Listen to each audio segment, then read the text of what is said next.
खुशनसीब है वो जो वतन पर मिट जाते हैं, मरकर भी वो लोग अमर हो जाते हैं। करता हूँ उन्हें सलाम, आ वतन पर मिटने वालों, तुम्हारी हर सांस में बसता तिरंगे का नसीब है।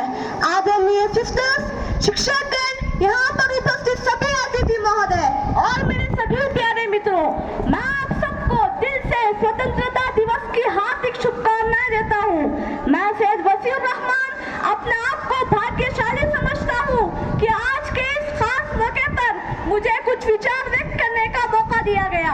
यह दिन हम सभी भारतीयों के लिए बहुत महत्वपूर्ण है, क्योंकि आज ही के दिन सन 1947 में 200 वर्षों की ब्रिटिश गुलामी से मुक्ति मिली थी।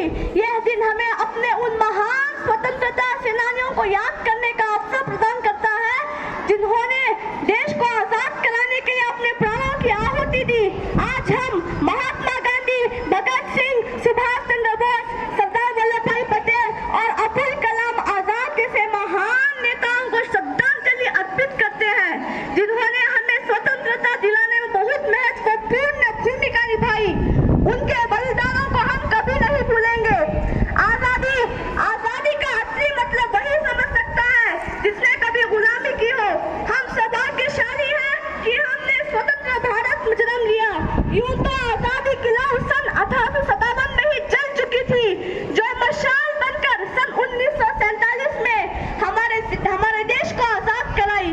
लोग मर जाते थे, मिट जाते थे, फांसी चढ़ जाते थे, तो भी अपनी देशभक्ति साबित कर रहे होते थे, क्योंकि यह उस दौर की देशभक्ति की कसौटी थी। एक माँ अपने बेटे को सरहद पर दुश्मन के धज्जियां उड़ाने के लिए भेज देती थी और उसे ये पत्र लिखाकर भेजा करती थी कि अम्मा ने खत लिखा है बड़े ही चाव से, कि अम्मा ने खत लिखा है बड़े ही चाव से, पुत्र मेरे ना घबरा जाना, एक इंच भी पीछे ना हटना, चाहे इंच इंच कट जाना, चाहे इंच इंच कट जाना। इस तरह पूरा परिवार अपनी देशभक्ति साबित कर रहा होता था। तब देश बलिदान मांगता था, तब देश लड़ जाने को कहता था, तब देश मर जाने को कहता था। किंतु आज देश लड़ जाने को नहीं कहता, मर जाने को, मिट जाने को नहीं कहता, बल्कि मेरे विचारों में यदि कोई व्यक्ति अपना काम पूरी ईमानदारी, पूरी मेहनत और पूरी लगन से करे, वही सबसे बड़ा देशभक्त है। मैं नहीं मानता कि फेसबुक और व्हाट्सएप की डीपी को 3 रंगों में रंगना ही देशभक्ति है। और यदि आप ये कहेंगे कि साल में 2 बार हाथ में तिरंगा ले लेना ही देशभक्ति है, तो मैं पूछना चाहूंगा कि फुटपाथ में रहने वाला वो बच्चा ट्रैफिक की छांव में नंगे पांव में तिरंगा बेच रहा होता है, तो इसे क्या आप उसकी देशभक्ति कहेंगे? यह उसकी देशभक्ति नहीं, यह उसकी पेट की भूख की शक्ति है जो ऐसा करने पर मजबूर करती है। अगर आपको अपनी देशभक्ति साबित करनी है तो इन बच्चों को शिक्षा दान दीजिए कि वो अपना और अपने देश का भविष्य उज्जवल बना सके। देशद्रोही से ज्यादा देशभक्ति तब आहत होती है जब एक बेटा अपने बूढ़े माँ बाप को वृद्धाश्रम की चौखट पर छोड़ आता है। करवाती है वो देशभक्ति जब मुसीबत में फंसे लोगों की जान बचाने से ज्यादा हम सेल्फी लेकर अपनी लाइफ बनाने में लगे रहते हैं।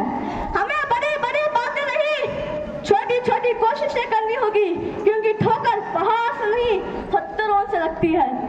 आइए हम एक राष्ट्र के रूप में हमारे सामने आने वाली चुनौतियों को स्वीकार करें। असमानता और अन्याय से लेकर भ्रष्टाचार और विभाजन तक एकजुट होकर हर वो लड़ाई लड़े जो हमारी आजादी के लिए खतरा है।